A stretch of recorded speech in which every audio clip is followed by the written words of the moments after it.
I'm guessing you clicked on this video because you're struggling with some aspect of sleep, either falling asleep, staying asleep, or you're having vivid dreams or nightmares that are keeping you up at night.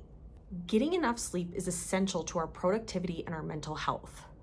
Yet statistics show that 37 to 40% of adults report sleep deprivation, so not getting enough sleep every night. Why is that? Well, when working with my clients and doing a quick assessment of their sleep, I almost always notice something that they are doing or not doing that's impacting their sleep hygiene. Me personally, can't relate. I have a 4-month-old baby at home, so I'm up with her all night, and during the day, I could fall asleep anytime, anywhere. If you're new here, hi, I'm Jessica. I'm a licensed therapist and also a group practice owner in Colorado. I created Your Therapy Bestie because I want mental health and therapy and all those kind of topics to feel approachable and not scary. Okay, back to sleep. Very quickly, if you were even wondering what sleep hygiene even is, it's basically defined as like the habits or behaviors or environmental factors that impact our ability to sleep well, so the quality and quantity of our sleep.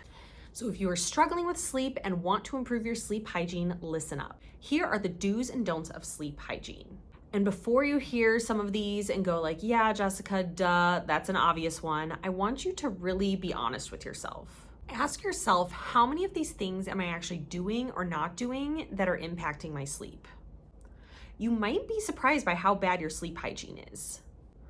Okay, so first, do start winding down an hour before your bedtime. So your bedtime to me is the time that you want to start falling asleep, not the time that you start like getting ready for bed. Don't use substances like alcohol or cannabis right before bed.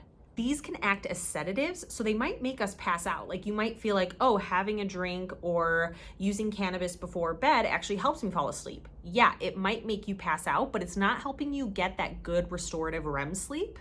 It's just sedating you. And then also, if you're drinking or something like that before bed, the sugar in that might be waking you up in the middle of the night.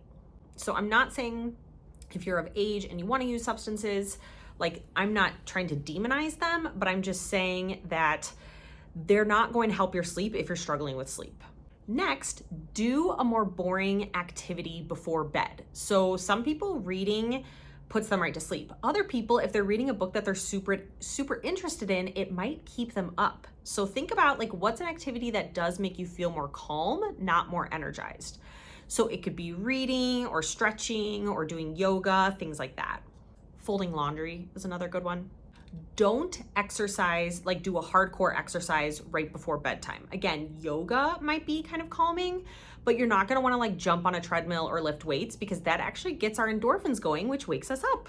Do monitor your caffeine intake. So the general rule is don't have caffeine after 2 p.m. if you struggle with sleep. Don't take naps throughout the day. Even if you're super tired from not getting sleep the night before, don't take a nap the next day because then you're just restarting that vicious cycle. Do go to bed at the same time every night. You really want to get your body on a schedule here.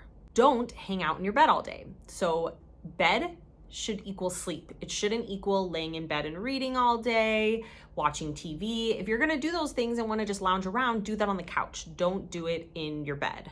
Fun story, the first time I ever lived alone, I lived in a studio. So like my bed and living room were kind of together. So I did have a little couch, but it was really hard to stay out of my bed because it was right there and it was much cozier than my little crappy couch. But yeah, that can impact your sleep because your brain isn't registering like, okay, I'm in bed, it's now time to go to sleep. It's registering like, oh, we spend a lot of time here. I'm just hanging out in bed. Do take a warm shower or bath before bed. So if you're like, I'm a morning shower, that's fine. But if you're struggling with sleep, getting your body temperature to a warmer temp through a shower or bath is really gonna help you out. And then you can also shower in the morning, but this is just aimed at not cleaning yourself, but just relaxing your body. Don't spend time on your phone 30 minutes before your set bedtime. So you may have heard this already, but obviously like the blue light on our phone and just being on our phone in general is really like, it amps our brain up. I don't know if this is true or not, but I once heard that 5 minutes on your phone is like a shot of espresso. So we don't need that if we're struggling with sleep. I have a lot more do's and don'ts that I'm going to share, but if you're still here, I appreciate you so much. And I ask that you join the Therapy Bestie community and hit the subscribe button. And if you do that, thank you so much. Back to our list. Do write your to-do list for the next day. So for me, this helps me just kind of like get everything out so that I'm not ruminating on like, okay, what do I need to do tomorrow? Like I'm just putting it in a list and that's a tomorrow me problem. Going along with that, don't ruminate about things out of your control. So you're like, easier said than done if you're feeling anxious about something and you're already down the rabbit hole. But a really good way to deal with this is giving yourself 10 minutes to stress out about whatever you're ruminating about, but write what you're thinking about down. Don't just circle the drain in your head, write it down, get it out. That's a better way of kind of releasing it, and then tell yourself like, I'll come back to this tomorrow. Now it's not in my control right now. Do say affirmations, a mantra, or pray if that's part of your spiritual beliefs and helps you get your body to a calmer state. Don't drink a bunch of water or just liquids in general right before bed. So I would say like an hour before bed, because obviously that's gonna make you have to get up in the middle of the night. Do have a routine. So this is the things that you're doing every single night during that hour before bed. So an example would be journaling, then stretching, then brushing your teeth, then doing a guided meditation in bed. Don't catastrophize if you're struggling to fall asleep or if you wake up in the middle of the night and you are struggling to fall back asleep. So catastrophize means like you're really freaking out about it. And a lot of times this is the thing where you're like, oh my gosh, I'm staring at the clock. Now I have 4 hours to sleep until I have to wake up. Now I have 3 hours and I still can't fall asleep. This is gonna be horrible. Instead, use this kind of mantra for yourself. Think, what's the worst that could happen? Okay, if I don't fall asleep, I'm gonna be tired at work tomorrow or school tomorrow or taking care of my kids tomorrow.